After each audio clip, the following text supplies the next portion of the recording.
Hi, everyone, and welcome to this awesome session on how to land a cover story with Kathy White from CEW Communications.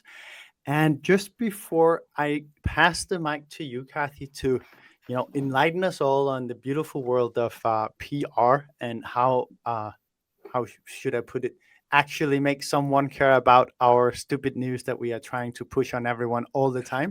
I will just take a second to talk a bit about, of course, ourselves, because we are EUVC, David and me, we are the founders. And what is EUVC? Well, that is probably one of the very best ways to engage with the European venture ecosystem, and that goes both for the content side and for the investing side, because we are both producing quite a bit of content on the webpage eu.vc, or you can also follow us on LinkedIn. We're trying to kind of make sure that we're ever present. And then we're also doing investments into syndicates or into funds, and we're doing those as syndicates. And that means that anyone who has a real value add in the venture ecosystem, to founders and to VCs, are invited to join us in that. We've got some super good investments done already. Acrobat Ventures, started Wise Guys being closed right now. And we've got 500 Emerging Europe and Pace Notes, two great upcoming funds that we're just closing the syndicate into these days. So that's quite awesome. I would invite you all to go in on eu.vc to check it out. Also, of course, follow our podcast. We've both got the European VC. We've got the Super Angel podcast now, just launched fresh off the press this week. So that is exciting for us. And then we've got other partner podcasts, of which one is the EUVC Lowdown, which Kathy hosts normally. I do. It's weird having a conversation with you guys where I know it's actually live streamed and not just pre-recorded, where I know you can edit out the really stupid things I say. Yeah. And David's face is also shown here, so that's even worse. But Kathy, let's get into the meat here. First of all, if I should maybe just set the context here and say, why did we invite you to come on to talk about this? That is, of course, because just as I said, with UVC, we are a bit of a hybrid between investor and media, and as such, we're also being pitched quite a bit of things. Some of it great, some of it less interesting, some of it pitched in a manner where you think, this could be cool, and others where you kind of think, what is this guy thinking? So in that sense, I think that we're a bit on both sides, because David and I, of course, also have our own agendas that we're pushing to media, and sometimes we're successful, sometimes we're less. So we're also very keen on learning more from you on this topic. But Kathy, give us a bit of a fly in here. What is your perspective, and how did you get into all of this? Let's get to know you a bit before we dive into the deep stuff. So the brief background history of me. When I was growing up, all I ever wanted to be was a film director. I wanted to be a much shorter female version of Quentin Tarantino. That was my big ambition in life. Led me to studying film and television, and I fell into radio. I fell into writing. Loved presenting as part of that. So everything media, I've always been a bit of a nerd around, and I love it. And then when I left university, it was around about the time of the recession, the other one, not the current one. And I fell into PR. It was not something that I knew was a job or really understood in terms of the whole marketing mix. And I was very fortunate enough to fall into a small firm in London that had a headquarters in San Francisco. And we were specializing in working with early stage tech startups and working with tech VCs. So early clients for me were Index Ventures, working with the initial very small 6-person team that was TransferWise way back when, and other big names that were kind of blossoming in London, Silicon Roundabout. So I've been part of that world for 12 years now, and kind of loved it. Loved getting to know journalists, loved coming up with stories. And the thing that I really loved was working closely with both startups and VCs to actually understand what it is that they're trying to achieve as a business, and then where media and where PR plays a role in supporting those ambitions. And 6 years ago, I set up my own firm, so CEW Communications. We're a team of 12 based across Europe, primarily operating in English language, but we're able to support companies in Spain, across the DACH region and the Netherlands, and dipping our toes into other areas next year. And yeah, we basically do the same thing that I've done my whole career. So we work with early stage, primarily B2B startups from pre-seed all the way up to kind of Series B, Series C. And we do a lot of work with VCs, and we do a lot of work with accelerators. And obviously it's through the world of investment that I got to know you guys, and now we'll get to co-host the Lowdown, which is great fun because I just get to talk shit and you don't have to pitch it. That is very true. That is what we do in that podcast. Yes. But Kathy, now I'm just pulling up your presentation here because I would love for us to just get right into it. Tell us, give us the lowdown, really, Okay. on reaching media houses. Yeah, so the lowdown on this really quickly, I'm just going to point out that I did not come up with the title for this talk. And the reason I highlight this is because I will never, ever, ever promise to deliver someone a cover story. So I've gone for a slightly different title here, which is how to nurture a healthy relationship with the press. I think at the moment, the only way as a venture capitalist or even as a startup founder that you maybe end up on the front cover of a national newspaper is if you are Sam Bankman-Fried and you're being arrested in the Bahamas. So, bit controversial, but I think a general quick reminder is that the world of VC and the grand scheme of all things going on this planet is very small. And then the audience of which it's relevant to is also small. So if you want to land a cover story, you've just got to make sure that you're landing it in the exact right place for the audience that you want to reach. But moving on, I think I can click the slides. I've just pressed the button. Okay, it just takes a second. So I'm just going to run through a few different things today. So first of all, kind of a bit of a recap of what PR is, and also a little bit about what PR isn't, because I think one of the things I see the most whenever I talk to VCs, even founders, is a misconception around what public relations and working with the media actually looks like. Then a way to actually build your own PR strategy, how to work with journalists. And I have a really long list of slides at the back that we're not going to go through every single one of them, but it's basically things to avoid at all costs and snapshots from what journalists themselves have shared on Twitter complaining about those terrible PRs like myself. And maybe just to put a note to everyone, we will of course put all the materials from this, including the recording and the slides, on our EU.VC website. So you will be able to also access it afterwards and try and get smart in a more, let's call it calm setting than what we have here. Cool. Andreas, I'm trying to click the next slide across, but it's not working. Can you try it on your side? Thank you. You're now the person that's going to click through every single slide for the rest of the conversation. Cool. Andreas, also known as the clicker. Let's go. The clicker. Andreas the clicker. Thank you. So this is just beautifully. It worked beautifully before we went live. I just want everyone to know that. This is just a quick snapshot. I'm not going to do a big sales pitch, but this is an example of some of the coverage that myself and my team have achieved over the last year. You might recognize a certain venture capital partner up there in the top right-hand corner on Sky News. We, like I said before, we do a lot of work with VCs. We do a lot of work with startup founders, and we're able to get publications like TechCrunch, Bloomberg, Sky News, national newspapers, everything. That's my sales bit done. Let's go on with the lecture. Can I have the next slide, please? Clicker. Thank you.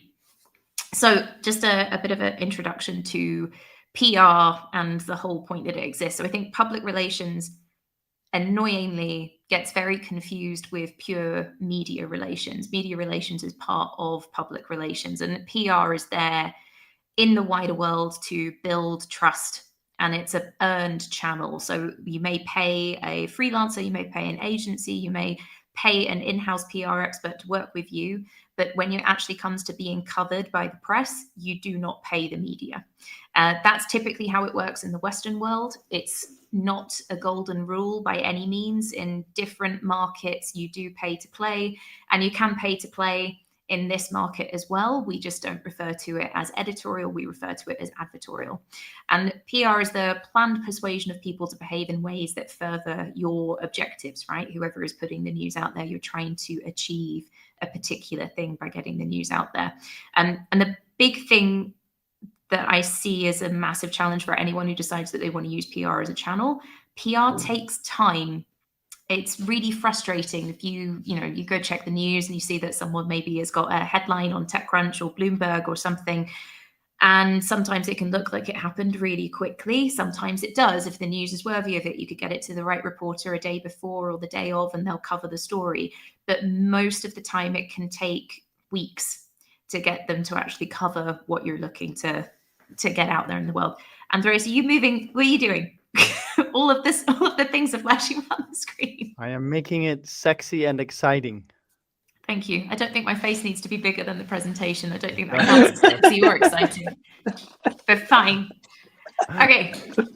So 5 factors to achieve great media outcomes. So when we work with any client, and anyone can do this, this is sort of what we think about in terms of building out a PR strategy. And the first place to start with is your goal. And then that everything else comes off of that. So clicker, could you click on, please? Cool. So you've got to have a purpose. All PR really should be driven by a purpose. And if we go to the next slide, can I ask you a question, Kathy? Which is, and I think you're actually kind of going to talk about that, but could you share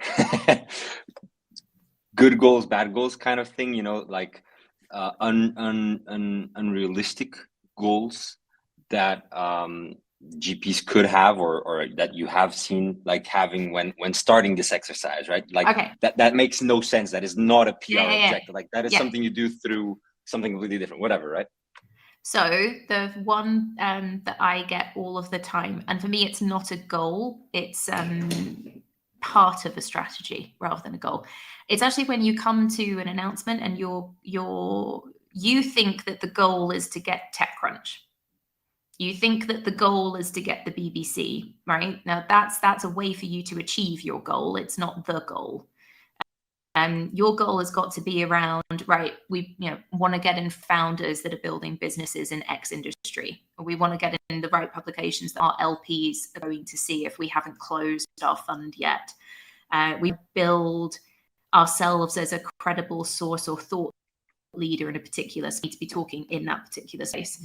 So my frustration, and I know a lot of other PR professionals share this, is when people come to us and say our goal is we want the BBC, or our goal is we want this publication.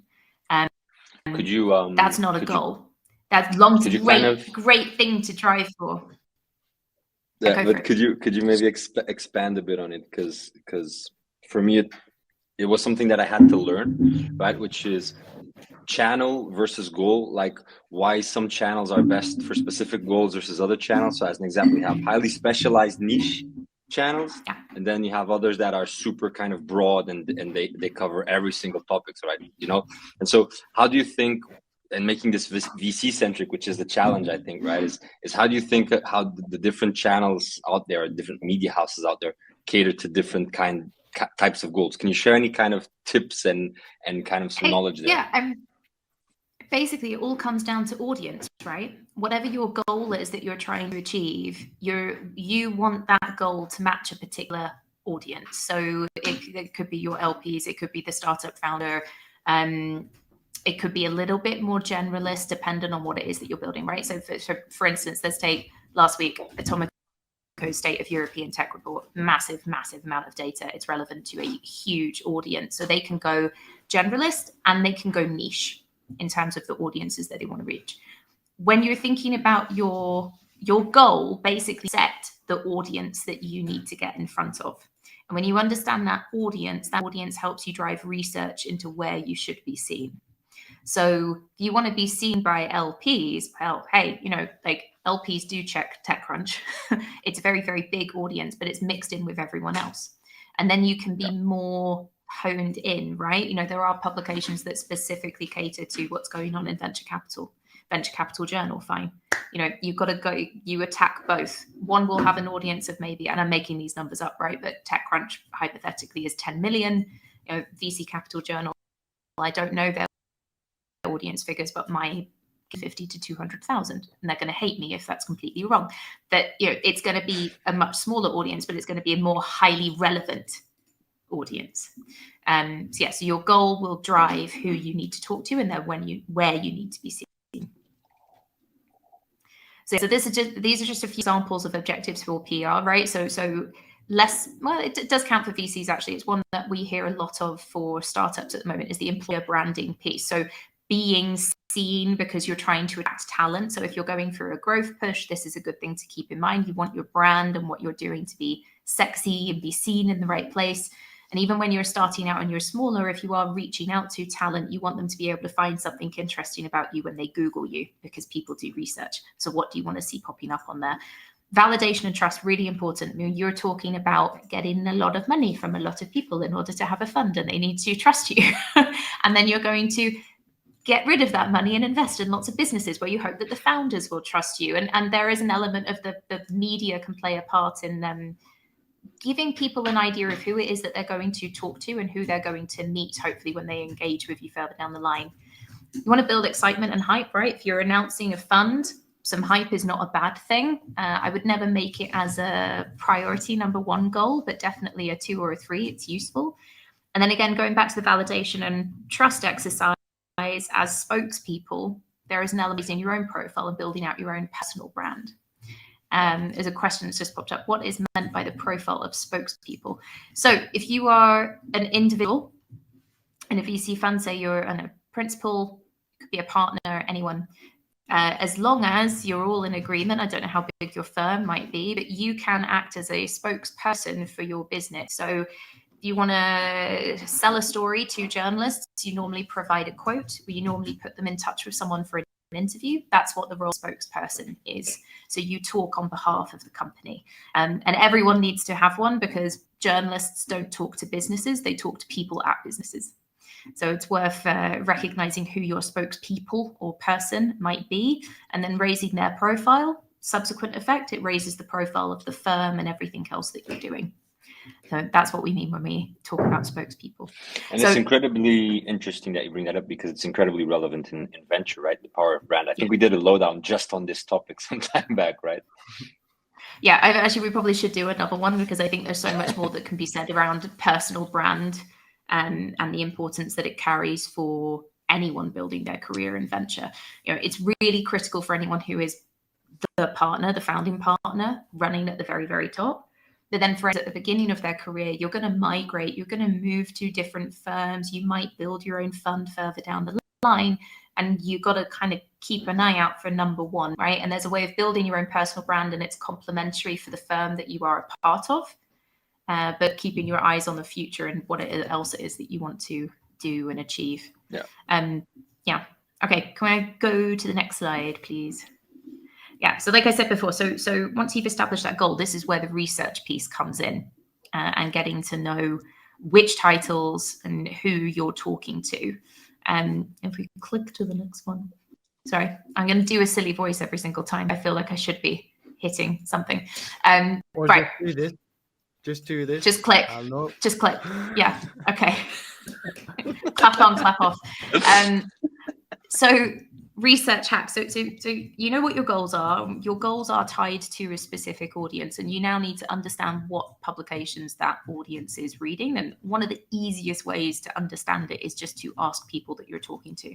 So if you're already talking to LPs, whether it's big LPs or individuals that are looking to invest, ask them what they read, who they follow, get a real feel for what their digital print looks like online. Where do they spend time? What social media do they engage with? All of this is really helpful for kind of shaping a bit more of a persona, and that persona will then be very important in informing you of which journalists and which media titles to talk to. Other little quick hacks, figuring out the right places. Industry events, anything that you know that typically that there are a lot of VCs there, a lot of founders there, there's always going to be a media page, there's always going to be media sponsoring the event. Normally they're going to be relevant, so it's worth keeping an eye on those. Get the whole team involved. If you have a team, everyone should be skimming the news and absorbing. And I think VCs have a real benefit here because you have to absorb so much information all of the time and be fully aware of what's happening from a trends perspective. It's very likely that you're already engaging with the titles and the publications that you should be looking at when you want to be making news. Another thing to do, quick one, create Google alerts for all of your competitors, all your friendlies that you co-invest with, right? Like everyone is in the news, wherever they're appearing, probably more than likely is super relevant. So Google alerts are a quick way to find that out. I don't know where everyone sits on the Twitter spectrum at the moment, given all things Musk, but one of the really useful things with Twitter is you can follow people and you can create lists. And even if it's private, you can just save journalists or publications that you've come across as relevant. And then that's a really quick way to get to know storylines, what people are interested in. It all helps kind of feed you a bit more information to build out your plan. Click, click, thank you. Right, click again. So we're on to relevancy. Now, this is the thing where everyone falls short, and this is where media professionals, PR professionals normally come into the mix, but you can learn this stuff. I mean, we all did at some point. You may have an idea of what your story is, and it might not make any sense for any of the publications that you want to talk to, right? You've got a kind of an ideal scenario. This is what we want to talk about, but you've got to try and place that story in a publication that makes sense in terms of the audience that you want to reach. You want to pitch it in the right market. So I know there's a publication in the UK I can use an example, right? So in the UK, we have UK Tech News. UK Tech News covers, shocking, tech news that happens in the UK. And the number of times that I have seen them complain because someone has sent them a story about a company in America or a company somewhere else in Europe, they're like, yeah, great, can't write about you though because you're not in UK. So there's making sure that you're pitching in the right market as well as in the right publication. And the easiest way to know if they're relevant to you and if they're going to cover a story that you're looking to give them, read the publication. Check that they actually cover stories that are remotely similar or other companies that are closely associated with you. If they're covering you, super helpful. All PR professionals, as an aside, are really good stalkers. It's one of my best skills in my life that I can stalk someone on the internet, but I'm stalking them with a specific need in mind, which is that I'm just trying to get to know them so that when I pitch them, I'm pitching something that's relevant to their beat. And for anyone who's never heard that term before, a journalist's beat is the way of referring to the specific area that they write about. So if you go look on the Financial Times, for instance, there'll be maybe 10 technology journalists, but they're all going to cover very different things. And easiest way to figure out what they're writing, read it and stalk them on Twitter and on various other social media platforms within reason. So Kathy, if I ask about kind of bringing together what you talked about, goal, relevance, kind of thinking about those two and putting myself in the shoes of the first time VC firm, like announcing first close. So my goals are, I want the world to know who I am. I want co-investors to know who I am. I want to attract LPs, and I have a long list, right? I have 10 goals and they're very concrete, right? And I might even have them with geo focuses, right? How do you think that as a PR professional? Because as an example, if I am looking to increase my visibility with co-investors and I'm based in Southern Europe, right? Some specific outlets are more relevant, but if I'm looking for LPs, not necessarily, right? So you have these coexisting goals that might conflict this relevancy topic. How do you think about that, and what are your kind of advice there? So if you were a VC fund launching in Southern Europe and you want to build that credibility piece, you want to make some announcement, excitement around the fund, and you want to be seen by co-investors and potential LPs, blah, blah, blah, blah, blah. Right, so great thing. First, Southern Europe is part of Europe. So you're European and you're Southern European. So we're talking about two different, very similar stories, but two big market, smaller market within a market, right? So publication-wise, Europe, Sifted, TechCrunch, Business Insider, all going to be interested, can all do something in English language. Southern Europe, Well, language. You've got Spain, you've got Portugal. So depending on where you sit, you've got a more local country-based story that you can push at the same time. And in that market, you might champion what we're doing in Southern Europe, right? What this means for the market that we're actually operating in. Even if we're going bigger across Europe, look at us, we're building bridges, we're looking at exciting areas of technology. Yeah. And in Europe, Southern Europe, actually right now really interesting to watch, right, from a journalistic point of view. So it's relevant to a much larger audience as well. Through both of those, you're going to be seen by co-investors, startups, LPs. And this is where kind of listing the various different parts of who you are as an organization is really useful for also driving the audience awareness and which publications you should be researching. But the story that you may sell in Spain may be completely different to the story that you sell to wider Europe. Yep. And I say this as someone living in Spain, right? Like they love a woohoo, Spain, excellent story, right? Like it's all really exciting and really positive, and there'll be a bunch of publications that are interested, and you'll get a load of coverage in the Spanish market. And then in Europe, hey, Spain's just had a few more unicorns. It's really exciting to see what's going on right now. So there's multiple different ways that you can cut it. Yeah. Cool. Messaging. So getting your story right. So in VC, and I've had this question numerous times over the years when I've worked with funds. Occasionally I do get the question, can we launch the fund without saying how much it is? And the short answer is yes. And then the long answer is yes, but you won't get any coverage. You can talk about the fact that you have a fund, but ultimately money does talk, and journalists are really interested in big numbers and seeing what's happening.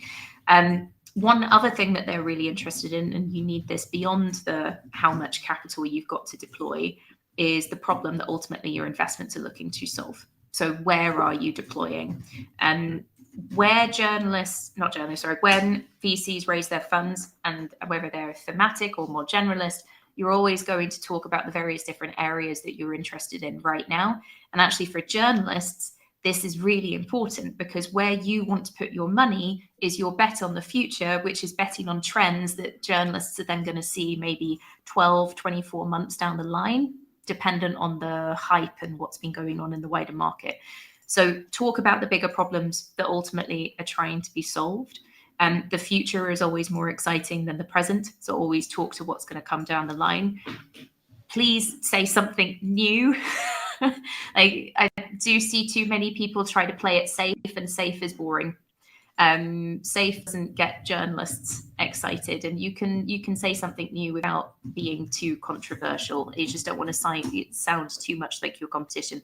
It's a lot of the things that you would typically be saying to a startup founder, right? Like a journalist also wants to know what makes you unique. They want to understand what the competition looks like, and how you talk to them needs to be simple. Your language needs to not be too high level.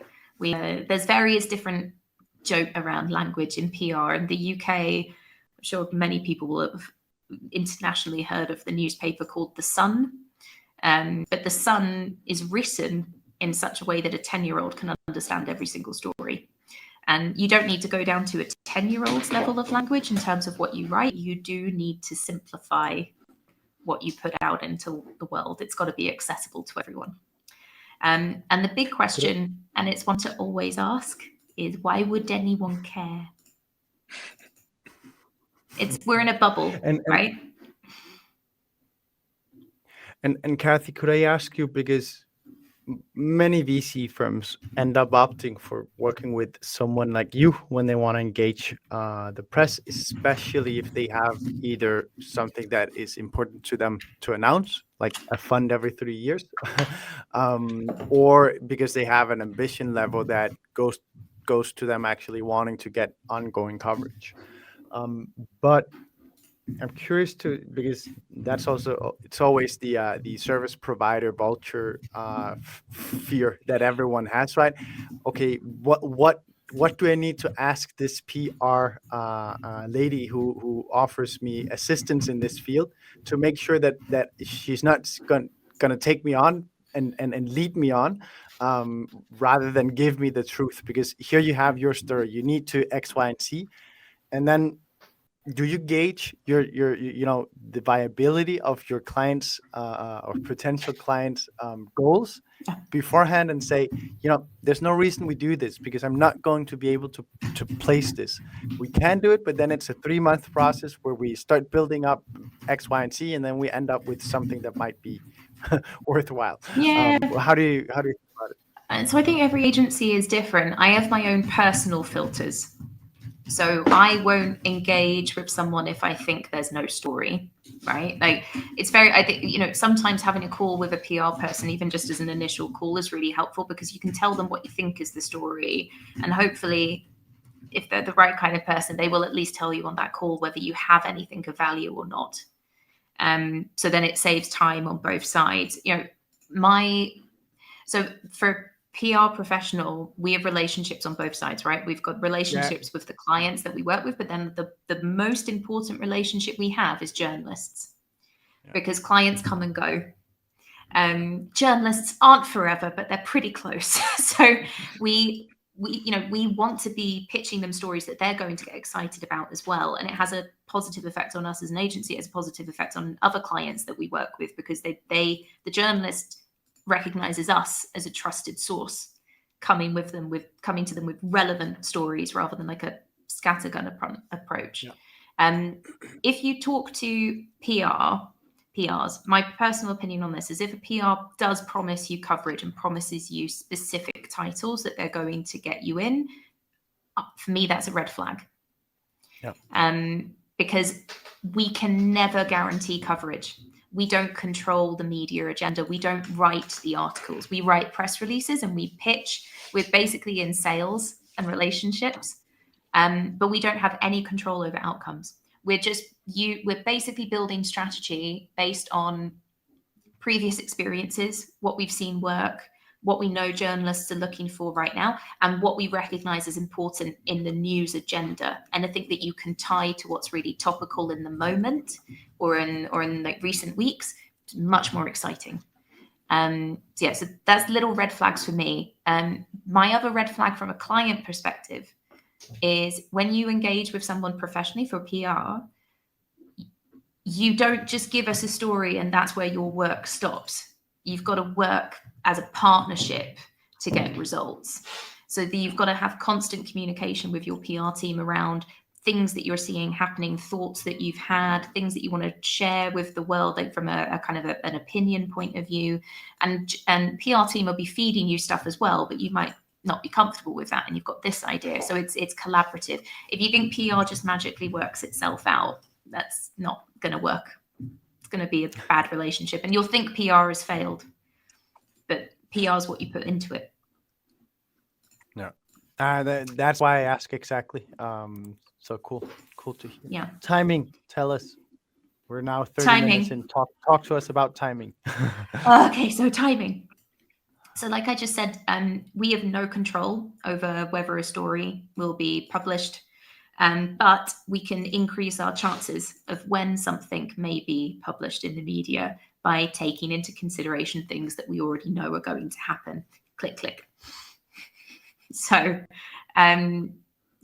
there's two parts to this. So first of all, there's a right time for you to tell your story. So if you're launching a fund, then ideally, you've done a first close or you've done the entire close, and now you want to get it out there, and you have a perfect window where it would make sense for you to make that announcement. Great. But to increase the chances of it being covered, say if you're an emerging fund and it's a smaller fund, then you want to be flexible on the timing. You don't want to be strict on it. And you also want to avoid big things that are already happening in the diary. So if there's a massive conference going on, do not get your news out while there's a massive conference and journalists are busy. If you know Apple is about to drop the next iPhone, do not pitch anything while Apple is dominating the media. A lot of these big announcements, like if you get hold of something like the Financial Times, or you literally just see through social media, you can build a calendar of dates to just avoid at all costs. And if you can be flexible, if, for instance, you want to try and secure an exclusive, which is where one journalist or one publication has the ownership to that story. If you say to them, look, we'd love for you to cover it, but we're flexible on timing, it's more likely that they will, because they can pop it out there when they're a little bit quieter. So yeah, avoid crowded days. Unfortunately, there's one thing that I like to say, that there's never 100% guarantee. Even when a journalist says they're going to cover a story, it's never a 100% guarantee that they will, because shit happens. As an example, years ago when I worked in another agency, I had secured a piece for a client which was going to run on the front page of the business section of the Telegraph, which was a massive deal. I was quite junior at the time. I was really excited. Anyway, it didn't. And the reason it didn't is because the day that I got the okay and everything from the journalist, Princess Kate had the first royal baby, and suddenly the Telegraph, which is a massive royalist publication, by the way, all of the stories became about how brands reacted to the birth of Prince George. I'm sat there going, cool, I have nothing. I can do as much as I can, but I can't control another woman's uterus. So that's where we got to. Let's leave that standing there for a second. Now, one question: should you then typically, it's typical that is then a lost news day, and you'll just get on the page after, or do they then just typically fold you into the newspaper? It depends on the editor. It depends on what they want to do. So if there's something bigger that happens, it often is that the story unfortunately doesn't run. It's also, by the way, the journalist that will have written that piece will also be disappointed. But if it's, they've got to run it through an editor of an entire section, that's what happens. And sometimes, if you still get really friendly with these journalists, they might try and run it online rather than in print. Or I've had this once or twice before where I had one client had a really extensive interview with the Times, and then they got cut. It was a big feature piece, so they had a couple of quotes, but the editor, not the journalist, the editor decided, no, we don't need that, so they cut their quotes out of the article. But then the same journalist came back and did a one-to-one profile piece with them that ran like a month later. So this is all why it comes back down to relationship building. You're not going to win every single time, but you have to have a consistently open dialogue with these journalists. Yeah. Can I ask you? We just got two questions in the chat, and let's take those. Susanna, who describes herself as an award-winning creative writer, asks if you have seen more success if you feed journalists viral-like headlines. And I, of course, included Susanna's headline because I thought that was in itself viral-like. So I don't feed journalists viral headlines. When I'm pitching a journalist, typically it's all done on an email because no one wants to pick up their phone anymore because it's terrifying actually talking to a human being. And journalists do normally just turn it off because otherwise they'd never get anything done. But what we do when we send over subject lines, which is the first thing that a journalist is going to see if you email them, you have the highlights of that story in that subject line. I launched a VC fund a couple of weeks ago, and one of the LPs was Anne Hathaway. That's just good. It's headline making. You pull out the details that potentially from a journalist point of view could end up acting a bit like clickbait, like it's going to get eyes, it's attractive, it's that viral like quality. But normally for us pitching, we don't necessarily think of it as a viral headline. We've got to put it all in context of what the journalist knows about the person that we're pitching. If you're a brand spanking new VC fund that no one has heard of before, your name literally means nothing, doesn't go in the subject line. The fund size, what you're trying to focus on, or any other juicy little detail around the fund, that goes in your viral like subject line. The first barrier with journalists is getting them to open the email. Yeah. Next question is from Lena, and Lena is a marketing and PR person at Dreamcraft Ventures. So that's a countryman of mine. So that I'm happy to see that. Lena asks, what are your thoughts on exclusivity? Is it beneficial or not to promise exclusivity? And how do you manage interest from other journalists? So I always use the exclusive as like my power card. So if there is a particular title that someone really, really, really wants to get into, then the exclusive is it's like the carrot on the end of the stick to at least start the conversation. So, a lot of people want to get a TechCrunch piece, but they're just starting out, right? So TechCrunch loves an exclusive. So does Sifted.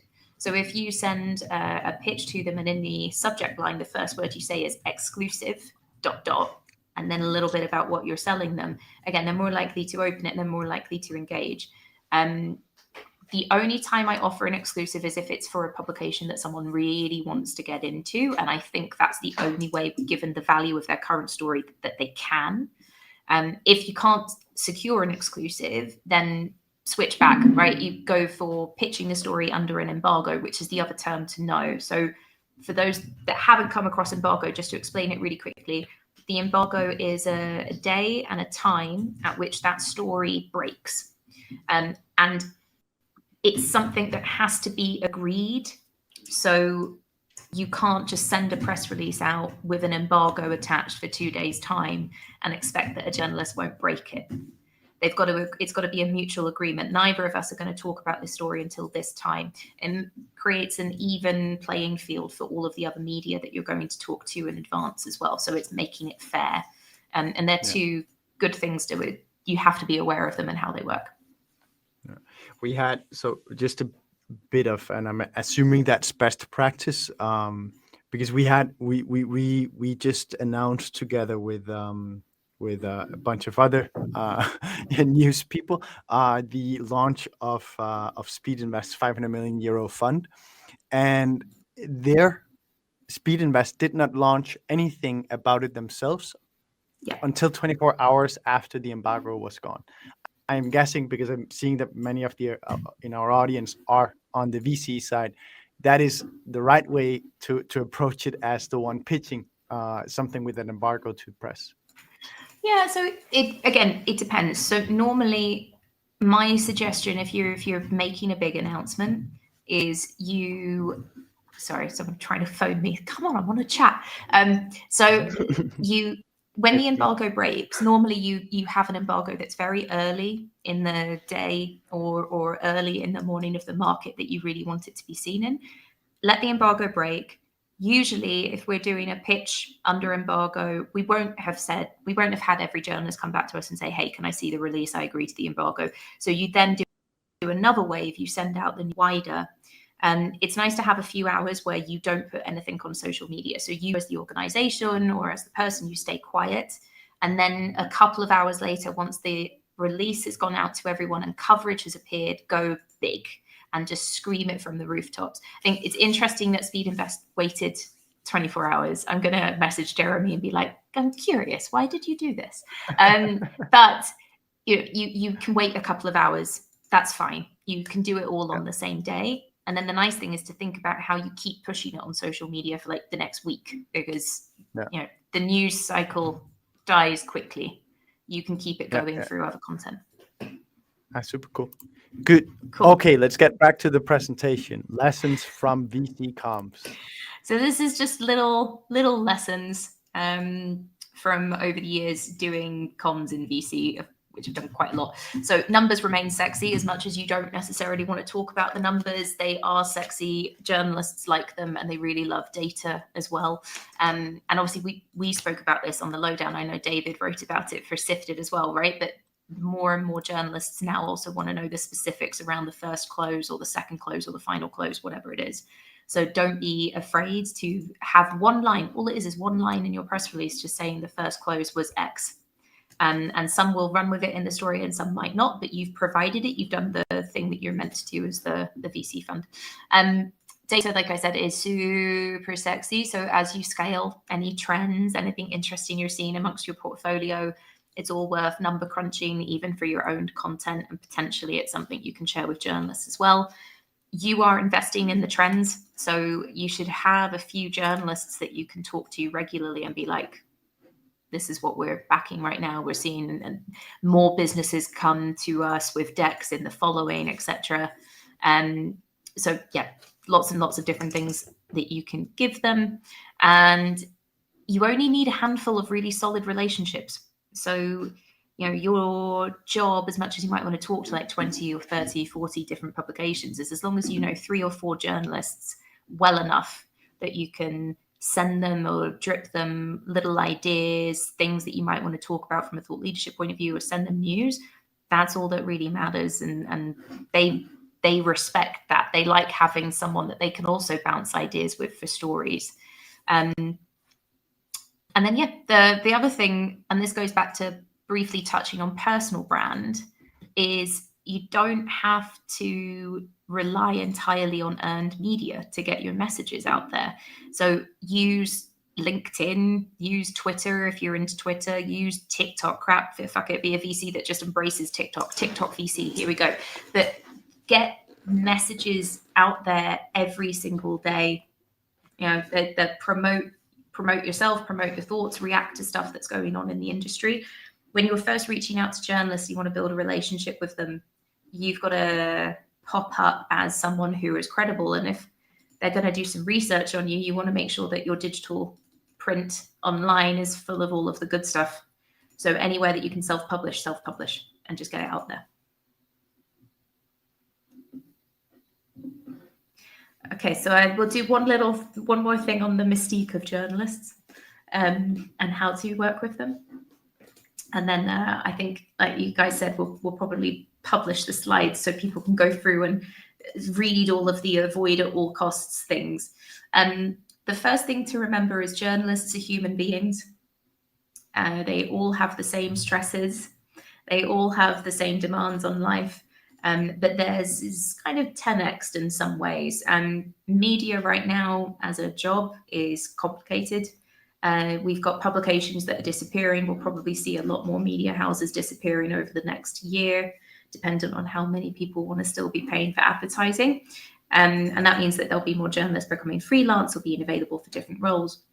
But the current demand for those still writing will increase, which means they've got to turn over more stories in the same number of hours. So what that translates to in terms of getting in touch with them is that they make very quick decisions. They don't respond to every email. They don't respond to every message that they get. They can't, otherwise that literally would be a full-time job, just responding to the inbound. So if they don't get back to you and you email them, it doesn't necessarily mean no. It might mean that they missed it. You can try chasing them one more time. You might be able to do a cheeky third at a push, but then you just got to call it. It's dead. They're not interested and they're not responding. It's safe to get in touch with them on the channels that they deem the ones that they want you to reach out through. So a lot of tech and business and VC journalists, if you follow them on Twitter, they'll tell you exactly how to get in touch with them. They normally make their email address available. They normally open people sliding into DMs, and they'll maybe give you a number to use something like Signal in order to reach out. Don't use Facebook. Don't use LinkedIn. LinkedIn's a bit of an iffy one. It's a working environment, but it's not good for pitching. Instagram, things like this, they're much more personal rather than worky. So just keep an eye on where you want to go. When you pitch, get to the point. I think the one thing I hope VCs are really good at, because you kind of want the same approach when people send over a first pitch for you, is, you know, get to the point. We don't need a long amount of text going, how are you? Here's a lovely story that I've read, la, la, la, la, la, la. You can refer to things that they've done in the past, and you can keep your pitch really nice and succinct. Get to what the offer is. Are you offering an exclusive? Are you offering an interview? Are you offering a story under an embargo? Can be a few sentences or a few paragraphs. It doesn't need to be much more than that. We touched on this earlier with the whole idea of kind of viral headlines, but your subject line is your first barrier. So use the words that are going to resonate with that person the strongest and put the offer in there. And then try and make working with them as easy as possible. So when we work with journalists, we'll have press kits built. So a press kit has all of your images, your bios, any other material that they could ask you for, that you can just send them a link to, and then they can access it. And if a journalist gets in contact with you, for instance, they want you to comment on a story or give them some information on background, just for context, not necessarily to appear in a piece. When they say jump, you do go how high. You don't respond 2 days later. You've got to respond as quickly as possible, because the news won't wait for you. And I've seen this happen before. BBC, occasionally they'll phone someone on the day and say, hey, can you do a radio interview? This was back in the day where you used to get taken to the studio, not necessarily dial in from home. But if you didn't bother to make the time, or you didn't pick up, or you at least didn't, apologize or offer anything, your name gets striked from a list of people that they're willing to call to jump on things, because they need responsiveness. So yeah, that's a little bit on working with the press. And remember, they're smart, and they're meant to ask the tough questions. They're not there to make you look amazing. They're there to tell the news. What? Okay, Kathy, we had a couple of questions come in before we started, because we of course hyped up a bit that we were going to do this session, and I thought maybe we could just spend the last 10 minutes going through those. And also, anyone with questions in the comment section, feel free to shoot them, and we'll respond there and take those. But I think the first one that I would love to ask you is the one that we got here from a GP actually in Germany. He didn't say if I could mention his name, but he said, oftentimes you want to read the articles before they go live. Is that a fair ask to have for journalists? Nope. Short answer. Just no. Next question. Just no. Yeah. No, it's called earned media for a reason. You provide them with everything, you help them as much as you can, but they're not writing the story for you. They're writing the story for their readers and for their editor. So it's what about when you then see the article and you see, I think that is portrayed in the wrong way or whatever. Should you react on that, or should you not? So there are things that are okay, and then there are things that you would have to have a proper discussion with them, right? So you can ask for factual corrections. So if that someone's name is incorrectly spelled, or they've quoted a piece of data wrong, etc., easy. You contact them and ask for corrections, and they can totally make that. If you don't like the tone that they've taken in an article, that's not in your control.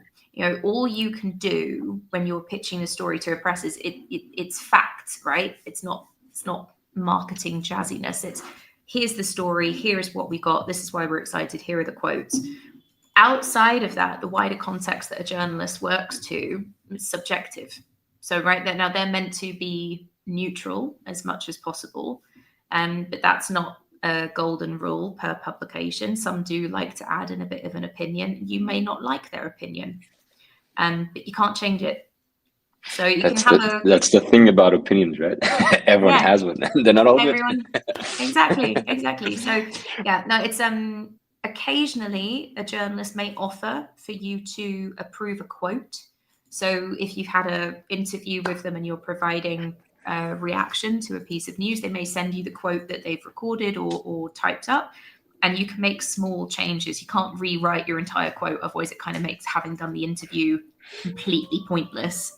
You can make some small changes there. And on occasion, if you've done like a lengthy Q&A, a trade publication may offer you to have a proofread, but it's very rare and it's not the norm. And even if someone sends you something to do a proofread of, you can't change it all. Like, it's actually quite rude because you're changing their work. But one thing I'd love to hear your reflection on or comment on, also on the topic of building relationships, is everything we said is very different from then you producing content for a specific newspaper, online journal, whatever it is, because of your expertise on topic XYZ. That's a very different dynamic, correct? Yeah, very different. So when we're sharing news with journalists and selling it to them, we write a press release, and a press release is you can be a little bit marketing in it, but it's very factual. It's, this is what's happening, here's all of the detail, here's who is involved, this is why it's important. You provide some extra context around it, and you provide that to them. And there are some publications out there that will take that document verbatim and just churn it out as an article, and that's fine. And there are others that use that as their base. So they take that and then they do interviews and then they do research, and they'll pull the facts and various things from the release, but they will write a very unique article. When you talk about placing thought leadership articles, like when you gave a piece to Sifted, that's your piece, you've written it, and they're just publishing it. But that's what the agreement was. The agreement was that you would like to write a piece on X title. Here's a little bit about what I'm thinking. They got excited. We'd love to see a version of what you can make. Here's the editorial guidelines, how many words, tone, blah, blah, blah. And you roll with it, and you're providing it. They might sometimes make small tweaks to things like that, normally from a copy point of view, like cleaning up little things. But other than that, they can't change it either. Yeah. Interesting. So then we had a question. There's three that are kind of along the same line, but I'll start with the first one, which is, what do I need to do to become a thought leader? Well, because PR and thought leadership and social media all goes quite hand in hand. So I think it's a fair enough question to pose that broadly. Give us the short answer to that one, Kathy. Yeah? have thoughts. There you go. That's my short answer. Have thoughts. And I think the other way to phrase it in 3 words would be have unique thoughts. If you want to be a thought leader, you have to have an opinion. When it comes to thought leadership, I think the annoying thing with thought leadership, there's a bit of, again, muddying waters, right? Like a lot of people think thought leadership is taking something that you're trying to sell and retrofitting it into an article where you basically are singing the benefits of what it is that you're trying to sell. And there are publications that will take a story like that, and that's fine. But the things that get real traction and get you the big ops, like national newspapers, Forbes, etc., you have to say something ballsy, basically. I saw a great article yesterday written by the founder of a business called Mother Pucker. Excellent name, by the way, Mother Pucker. But she wrote an article, and it's published in The Independent, and she's calling out all of the white male old billionaires that are telling us how to work 9 to 5, right? Because it's jumping on something that's very of the now. We have Musk, we have Dyson, some other old white billionaire dude. They're all telling us how we should be working, and that gets covered everywhere. And if you can go for an article which is the antithesis of what is being said, that's exciting. That's something people want to read. I don't want to hear what Dyson has to say on. And could I ask you, Kathy, then, is if you see that and you think about the news and you think, fuck, that's stupid, I completely disagree. What is my approach? Do I write something up and then shoot it to a couple of journalists and see if they catch it? Or do I just jot down a couple of bullets and then shoot it to, and then say, I think this that everyone is covering right now is bullshit because of X, Y, Z. I would love to write on it if you're ready for it. I think is that how you do it? There's 2 things you can do, right? If we're thinking about this example with Mother Pucker, there's the immediate reaction, like LinkedIn and the LinkedIn news team is a really strong asset. If you take the link of, say, I don't know, it could be someone from the BBC has written about Musk and Twitter and whatnot, take that link, put it in your LinkedIn comment, and then add your reaction above it. The LinkedIn news team is scouring posts all of the time so that they can add in reactions from individuals to the news that they push in that top right-hand corner where it says LinkedIn newsfeed. It's a really good way to get more eyes on you on Twitter and position yourself as a thought leader. Not Twitter, sorry, LinkedIn. But if you also then have shaped something quite quick as a reaction, you could take the same thing with a headline and you could send it to a couple of different publications and say, guest piece, ... fuck Musk. Here's my article, right? Like, maybe not that specific language, but you can go in with something quite rock the boat. That's the thought leadership that's more interesting. Yeah. Then some newspapers, or most of course, have some kind of inbox that you can shoot to that's called hello at whatever. If you don't have PR relationships, is that the one that you shoot it to? Or do you try and figure out Eleanor's email at Sifted and shoot it at E at Sifted and Eleanor at Sifted and E Warner at Sifted? What is the approach? To what lengths should you go to avoid that catch-all inbox? So the first thing to remember is that news and journalists do want to hear from you because they do want people to be sending them ideas and stuff. So they don't make it completely inaccessible for you to get in touch. Yeah. Most publications, if you go to their website, will have a contact section, and they'll normally have an editorial address, or they'll have a mixture of editorial addresses dependent on the size and different desks. The other thing to do, literally just as we're talking about Elon Musk, someone has sent me a Slack message saying Elon shut down something. Anyway, so it's all happening in real time. The other thing that's really useful is actually get in touch with them directly on Twitter. So it's very easy to discover journalists and to actually get in contact with them. Even if you just jump on something that they've tweeted and you react with a, hey, actually, I've got some strong opinions on this. I've just published XYZ, and a link back sometimes could be the difference. Yeah. But most of them are hard to get in touch by email. If you've got an opinion piece, normally sometimes publications will have someone who just covers like a opinion editor or commissioning editor role. So they're just looking for people to pitch them ideas. Yeah. Beautiful. Kathy, we are up on time, so we should end here. If anyone think that what you spoke about today was interesting, is Kathy as easy to get in touch with as a VC? Or sorry, as a VC. I was about to say as a journalist. One day I'll be a VC. Awesome, Kathy. I'll say it for you. Anyone, if you want to get in touch with Kathy, reach out to her on LinkedIn. She is quite responsive. Not her WhatsApp number is. Thanks everyone. Her home address as well.